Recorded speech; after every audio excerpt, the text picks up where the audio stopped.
Good evening, guys. It's a Monday evening. I was going to try to do one Friday, but after putting together the video and all the effort into that and watching it myself, and then people calling me back and things were a little emotional, and I just decided, man, just to take the weekend off. Like I said, I'm not a techie guy, and there's little glitches in there, and it was weird because every time I would do a picture and then it started out, it'd rise it up, it'd be where I didn't want it to start, and I had to read and figure out how to do that, and I got it figured out. I'd already had the music laid out, and I had to redo the music 2 or 3 times because every time you touch a picture and move it, well, it moves the music. So all in all, not bad. There was one that kind of repeated. I didn't want it to, but it did. But it's kind of a loop thing. The program I'm using, you can either put it on, replace it, or put it on the end. So it kind of worked out pretty good. I will say this, it was brought to my attention, they thought something was wrong with the recording on It's the Time of My Life. I Hope You Had the Time of My Life by Green Day. It turns out that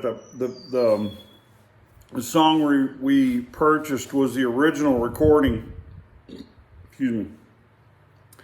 And the Green Day guy started off on, couldn't turn to the other chord, so he tried it twice, and if you'll listen real close in there, he uses the F word, and then he gets it, and then he just goes on, which I thought was kind of appropriate. After I listened to it a couple times, figured out what it was, that was pretty appropriate for Roger. Third time's a charm.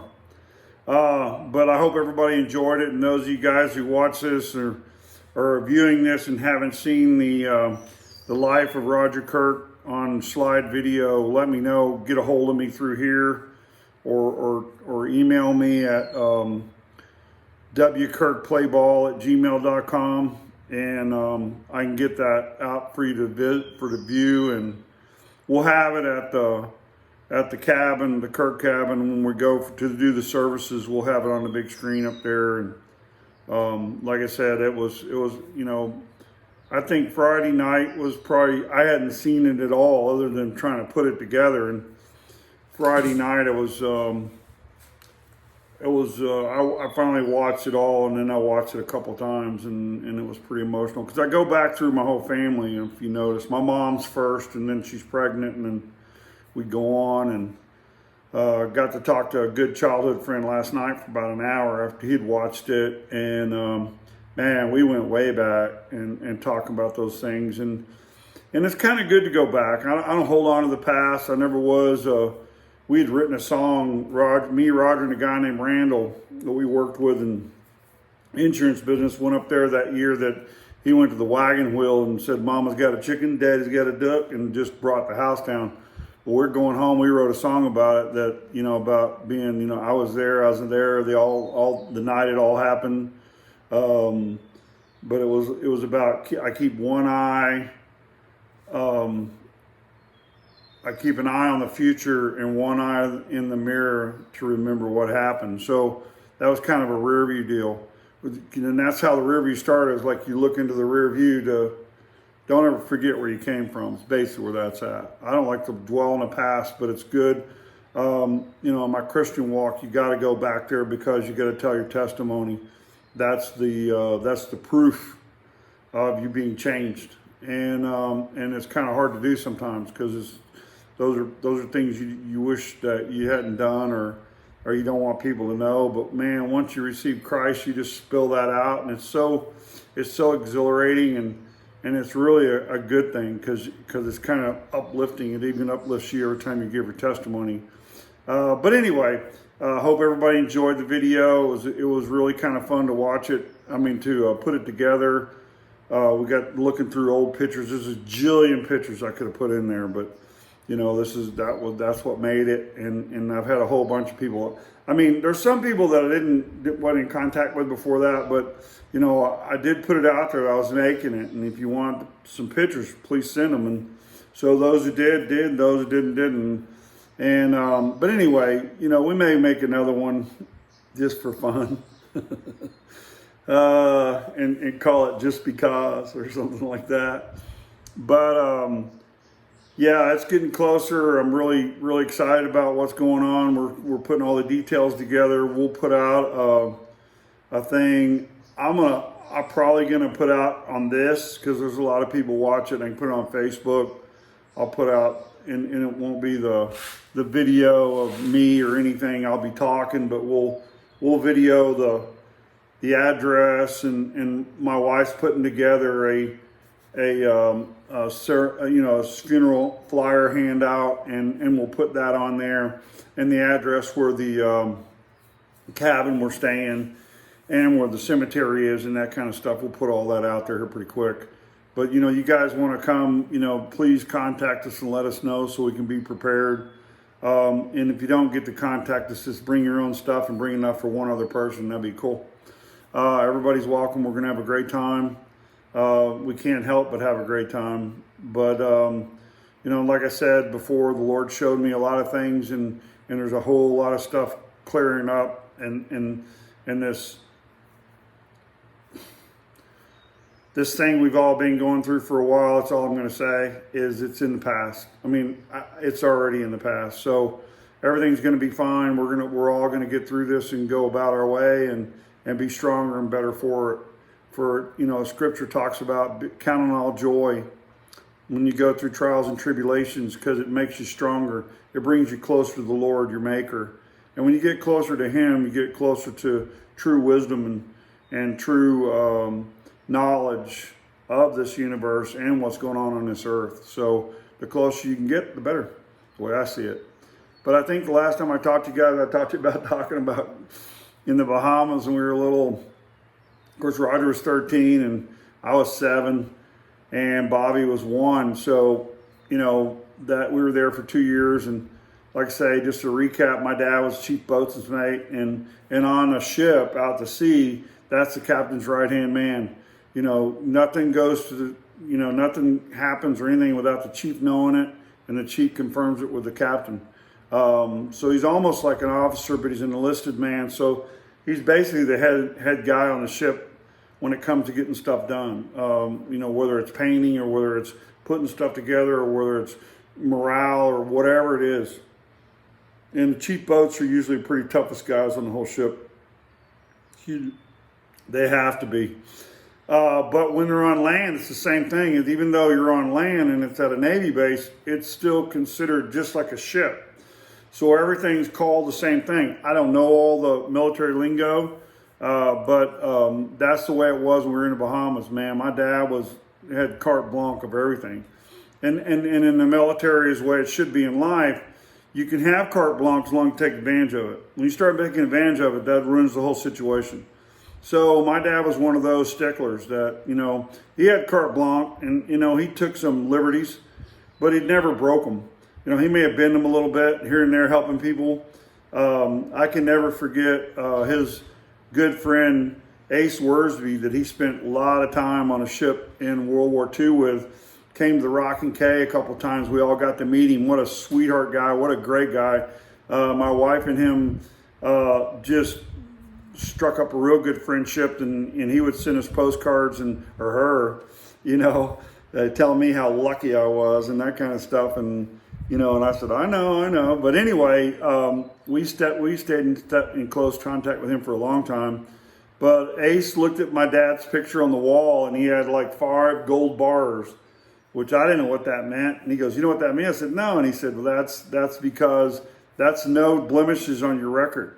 My dad was in the Navy for 21 years. He was a fighter, to rather fight than eat. And Ace Worsby, his good friend back then, one of his best friends of all time, was just started laughing uncontrollably. I'm kidding you. He said, there is no way on God's green earth that Roger B. Kirk can have 5 gold bars on his sleeve.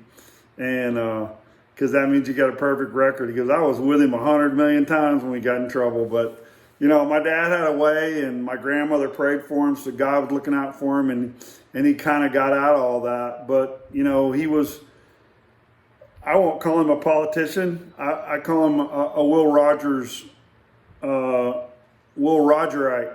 Like Will Rogers said, there's never been a man that he didn't like. He's never met a man that he didn't like. That's what he said. And, My dad was that way. He was something about everybody. I mean, if he met Al Capone, he'd find something good about him and bring it out. And that's the knack he had. And my dad kind of passed that on to all of us. Roger had that knack. My little brother had that knack. You know, it's our compassion for others, and that's a really good trait everybody needs to seek is compassion. Compassion for your fellow man. I know Roger had it big time. But anyway, we were in Bahamas, and my dad would run everything. I mean, no matter what, the movie theater, we had a movie theater, man. That's the first time I saw John Wayne, the Alamo. My gosh, I was just like, man, I was like, it was so cool because we didn't have television, so we'd go to the movies every Friday, and it was so cool. First run movies and stuff like that, and be a small venue, and then they had a Navy beach that only Navy personnel could go on. So, you know, it wasn't run amok, and they kept it up really, really nice. They had a snack bar. Like say, my mom would take us in there. That thing opened up like at 11 o'clock, and my mom would take us there because my dad had made arrangements with the lifeguards and the people running the shack during the summer. You know, my boys will help you. And we did. But we got to go there at 10. So my mom would drive us up. You know, it wasn't that far from the house, so she'd drive us up there. Because the island, like I say, was 5 miles wide and 100 miles long. So, I mean, hey, you know, that's not very big. But we would drive down, my mom would drop us off, and of course Roger and I, Bobby'd come with her later because he's so little. But Roger and I had just almost like carte blanche for the beach, man, and I'm telling you, we had a ball. I'll never forget the taste of those hamburgers, and that's the first time I ever had a ginger ale. And it was a ginger ale, like the old beer can openers, you know, that kind of thing. There wasn't no pop tops or any of that kind of stuff. And the cans, they had to pretty much put them out there or keep them out off the beach and put them out there and drink them that day, because after a while, they had aluminum tops, kind of like the rim, but the rest of the can was like tin. So if it got salt on it, the sea salt on it, it rusted. So you couldn't keep them very long. And we got a lot of that stuff, man. We got to bring it back to the house because they couldn't sell it or give it away or whatever, because everybody goes, it's got rust on it. So my dad would bring back the rejects, and there's nothing wrong. I mean, we drink the heck out of them. But anyway, as long as they were sealed. So, but anyway, we had one year, I remember one summer, they had a pig contest. Like they were having a 4th of July deal and had all kinds of contests. And there was a little farmer between us and the base where we lived. Man, they made homemade fresh bread in these big old brick ovens. Oh, I'll never forget that bread. That taste of that and smell just pulling up there. I can smell it right now. We come up here and get fresh bread. You know, like I said, my dad knew everybody in the States. I'm serious. I mean, there's nowhere he didn't go, somebody didn't know him. And it wasn't long. He was there, I think, 3 months before we got there. And by the time we got there, thinking everybody on the island knew who he was. I mean, that's just who he was. And Roger is that way too. You know, everywhere he went, everybody, yeah, I know Snake, or I know Roger, yeah. Anyway, so we go to this guy's little farmer house, and my dad talked to me and he said, hey man, I need a couple of your little pigs. We'll bring them back, and I'm going to use them for a contest. And it's the greased pig contest. And he had a couple different age groups. I think it was just 2. Mine 7 years old, maybe 3. I can't remember. I think he had 3 ages, and then there's another group like junior high kids, and then there's my brother's group. Well, he was junior high, but then those groups. You know what I'm saying? It's like kind of 3-step up. But anyway, so we were the ones that helped him catch them. I mean, little pigs are fast, man. I mean, quick. And Roger and I worked our butts off, finally caught him for him, the sizes he wanted. He goes, no, I want that one. And so we did all that one afternoon, and then we take them up there, and we're kind of feeding them and that kind of thing. And Dad takes them, and they really, all they did was pour baby oil all over them, basically. And so when they got there, they had a little place on the beach. They turned them loose, and the crowd got around and fenced in and stuff like that. And we were the first group to go.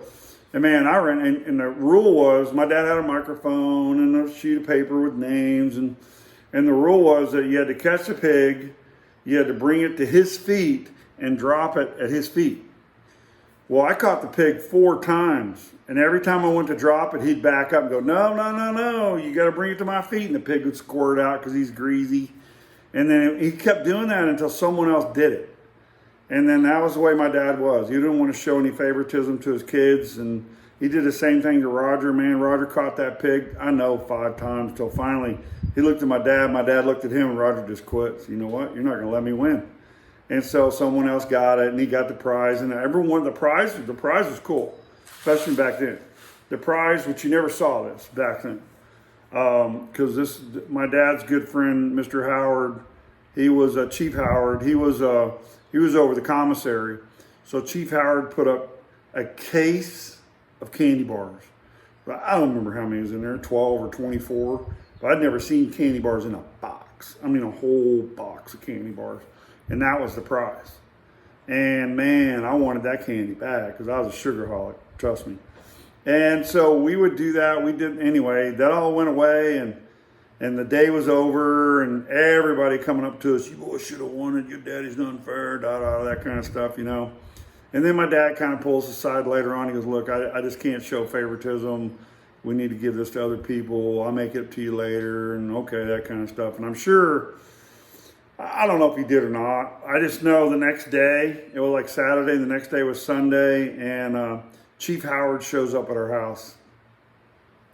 And he gave us 2 cases of candy apiece, you know, saying, you guys deserve to win.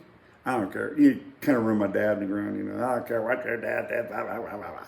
And now, you know, they were good friends, so he was just carrying on. But yeah, he wouldn't let us win, and that was a lot of that way our whole lives. We grew up with my dad like that, especially selling life insurance, like I told you. Me and my dad, me and my brother Roger, we had to be straight laced. Everybody else got to break the rules. And anyway, that was catching pigs in the Bahamas, man. It was so much fun going back to those days, like putting that film together. You know, the video slide. Very, very fortunate. We kept a big old box. I gave Scott a bunch of boxes. He's in the process of putting them on DVD. But you know, we're 5 hours from him, and he's planning on moving and stuff like that. So he put everything in storage. He didn't know where it was, and so a lot of old pictures I could have put in there. But luckily, my wife goes, I've got a box, and she found it, and it was a box half full of our pictures. The other half was my mom's old pictures, because my mom lived the last 2 years of her life with us. And so she had it. So most of those old pictures of Bobby and me and Roger, especially Roger, were my mom's.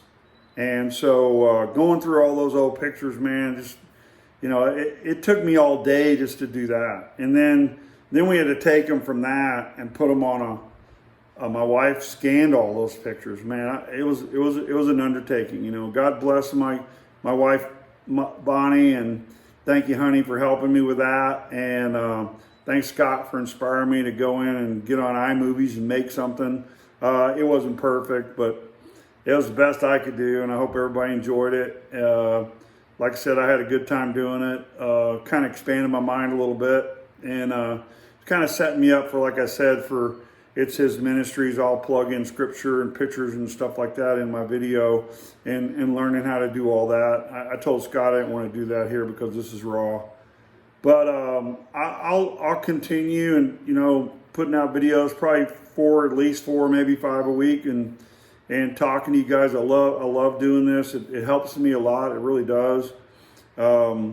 You know, and give me some feedback on the video if you liked it or not, or if you didn't get there. If you guys are on Facebook and you didn't get the video and you get these, please let me know, and I'll put it out there. I may just put it on Facebook and let it rip. I can't remember if I did or not. Like I said, it was a whirlwind weekend, very emotional, and I'll be real honest with you. Friday night, I was up till 1 in the morning watching the video for the first time, and you know, reached out and pulled out a bottle of wine. I drank the whole bottle of wine, man. I don't know what time I went to bed, but just reminiscing like that and enjoying it. And it's gonna be a great celebration. I hope everybody can make it. We'll put those out pretty quick. I'll put all the information out for that. Again, Larry Longino, thank you so much. And and a good friend of Roger, Shelley, both recommended Larry first, and then Shelley came in with the same song, with the Beatles song, you know, In My Life, and it's just so fitting. And then, you know, just after that, it was just automatically in my mind that I was going to do Green Day, I Hope You Had the Time of Your Life, because that's who he was. And I know he did, and I think the pictures showed that. So, matter of fact, it was such a, I don't know, I do things spontaneous, and I ask God to guide me and stuff like that. So there's some moments in there where I just did the music and then put the pictures in, and then it would just wind up boom with the lyrics just perfect. And at the end, I literally thought, I'm not kidding you, when I first did the video, I really thought that was a picture of Roger playing a harmonica with headphones on, and turned to find out that's a video of him singing that song, Salty Dog. And I went, no way. And I, seriously, that was just, you know, one of those good accidents, because I thought that's what it was. I was going to put some more pictures in there, and then when I watched it, it turned out to be a video of him playing. It worked out just perfect. But in the end, like I said, you know, trust in God. If you read that thing at the end, now's the toughest thing to do, is get that thing to go, because when you do it, it rises up slowly. If you do it too long, it even slows it down. So you had to get it just right. Well, right at the last, it tells you the last line. That when you're pushed to the edge and you fall to the point of falling, trust in God with all your heart, because he's going to do one of two things. He's either going to catch you, or he's going to teach you how to fly. And I'll leave y'all with that. God bless you. Peace be with you. God bless America. United we stand, and we are standing, and we're coming back better than ever. This is the United States of America, one nation under God, indivisible, with liberty and justice for all. Because God told me justice is coming this year. So rest assured, patriots.